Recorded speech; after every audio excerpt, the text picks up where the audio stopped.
علی صاحب، یہ اب سینٹ کام میں چینج آف کمانڈ کی تقریب تھی اور جنرل کوریلا کی ریٹائرمنٹ تھی اور نئے سینٹ کام کے چیف نے آنا تھا. ٹیمپا گئے ہیں field marshal general Asim Munir. پہلے بھی جب سینٹ کام میں چینج آف کمانڈ ہوتا رہا ہے تو ہمارے چیفز جاتے رہے ہیں، یا یہ کافی عرصے بعد یہاں پہلی دفعہ ہے کہ چینج آف کمانڈ پہ ہمارے فیلڈ مارشل یا ہمارے آرمی چیف وہاں گئے ہیں؟ پہلے تو جب ہوا ہے تو یہ پہلی دفعہ نہیں ہے، پہلے کئی بار جا چکے ہیں، لیکن گائے بگائے یہ ہر چینج آف کمانڈ پہ نہیں ہمارے چیف گئے ہیں.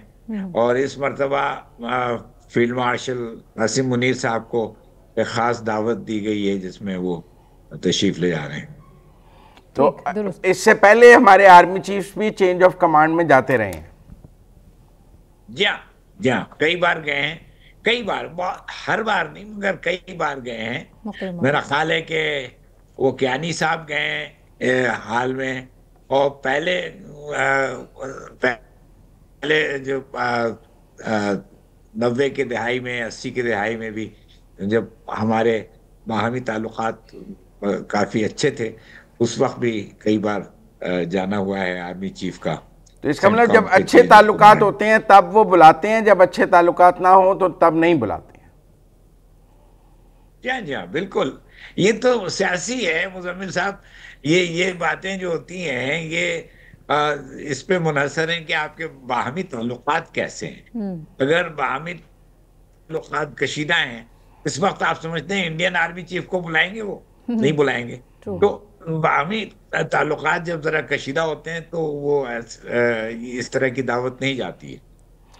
دیکھیے بات یہ ہے مزمل صاحب کہ پاکستان کی فوج کے بارے میں اب کئی باتیں ایسی، امریکہ کی 3 باتیں میں سمجھتا ہوں کہ ہوئی ہیں. ایک تو باہمی تعاون بڑھ گیا ہے، اور وہ اس وقت سے جب صدر ٹرمپ نے اپنے state of the union message میں پاکستان کا شکریہ ادا کیا تھا. آپ کو یاد ہوگا کہ اس نے ایک دہشت گرد کو ان کے حوالے کیا، اور یہ فوج کی طرف سے ہوا تھا. دوسرے کیپیبلٹی، جو کیپیبلٹی کیا ہے کہ ہم نے جب بھارت کے ہلکے وہ اٹیک کو، ان کے حربے کو ہم نے روکا، تو وہ ہمارے کیپیبلٹی کا اظہار تھا، اور وہ آرمی چیف کے کمانڈ کے تحت ہوا تھا. اور تیسرے ٹرسٹ، یعنی ایک دوسرے پہ اعتبار، وہ بھی اب کافی بڑھ گیا ہے. اور اس کا جو ایک ڈیمونسٹریشن تھا یا اس کا اظہار اس وقت ہوا ہے جبکہ صدر ٹرمپ نے فیلڈ مارشل صاحب کو شاید دوپہر کے ظہرانے میں بلایا تھا.